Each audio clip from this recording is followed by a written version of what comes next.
The prospect of a potential deal with Iran has now driven oil prices lower, about 92, 93 bucks for West Texas crude. But the Dow the futures market was trading way high. So once we get all 30 Dow components open, we'll see where we are, up about 100 points right now. And the NASDAQ was flying as well. All this happening now amid a recent increased concern over gas prices in the U.S. I mean, look at your screen. The numbers don't lie. National average sitting at $4.49 today. Kevin Book, ClearView Energy Partners Senior Advisor. Kevin, how you doing? Welcome to the program, and good morning to you on this Tuesday here. Good morning.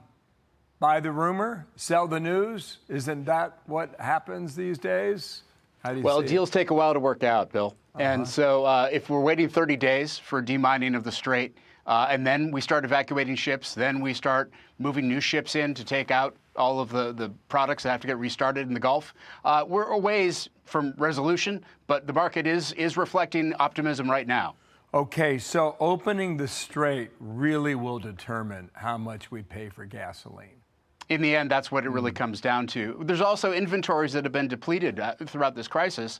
And if we have another 30 days to wait, we have another 30 days of inventory depletion. So prices coming down, yes, but going back to the status quo ante, to where we were before the war, that'll take a while. All right, Kevin Hassett, the White House on Sunday with Maria. Here's Kevin Hassett. Say that as soon as a deal is reached, then the straits are open and oil starts flowing again. And there's an enormous amount of stuff that's sort of pent up and locked into the straits, but an enormous amount also of new reserves that could be put online, especially in Saudi Arabia and UAE. I think that as soon as we get energy prices going back down, you could actually be looking at negative inflation because of the energy price going down. I mean, it's possible. But a lot of those new routes in the Middle East are going to take some time to get underway. I know Saudi Arabia and the UAE have increased the amount of oil they pump through the pipeline, but to build new pipelines is going to take some time.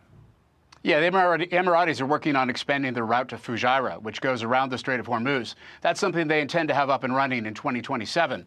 They're using the pipeline they have now, 1.8 million barrels per day, and that has helped them to keep pumping while the crisis has been going on. Yeah, how about the Boring Company? How about Elon Musk?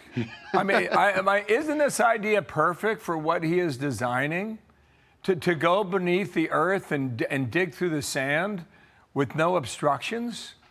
Well, I'll tell you one thing, Bill. It seems obvious to me. Go ahead. It's a lot easier to build pipelines in some places when you have more relaxed permitting processes. So I think if you're trying to build a pipeline in the Middle East, particularly now, when they see the realities of the crisis they've just faced, it's probably going to get permitted a lot faster. I agree with that. Here's Marco Rubio. We played it about half an hour ago. Here he is on the emphasis of the Strait. The straits have to be open. They're going to be open where the others. So they need to be open. What's happening there is unlawful. It's illegal. It's unsustainable for the world. It's unacceptable. That cannot happen.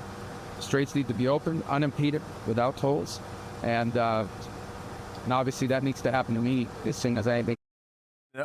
You wonder if the negotiators step on the gas when it comes to opening the Strait. Like that, what's been talked about over the weekend, is that a step one? Take it out over a 60-day period and make sure that the Iranians stick to it. Here's the question politically. Democrats are powered by high gas prices, forgetting they loved expensive energy. Former Biden officials now decry energy costs after years of pushing climate policies that drove prices past $5 a gallon. Do you see hypocrisy in their position?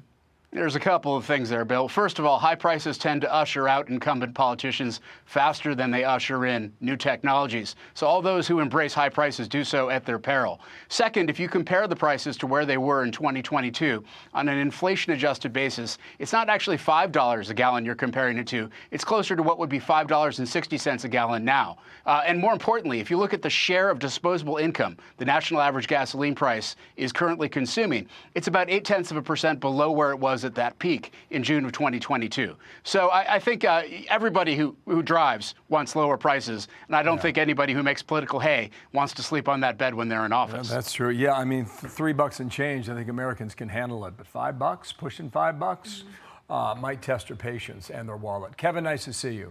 Thanks Kevin for having me, Bill. Yeah, Kevin Book, thank you in Washington, D.C. Be sure to like and subscribe for all the Fox News latest on YouTube and catch full shows streaming now on Fox 1.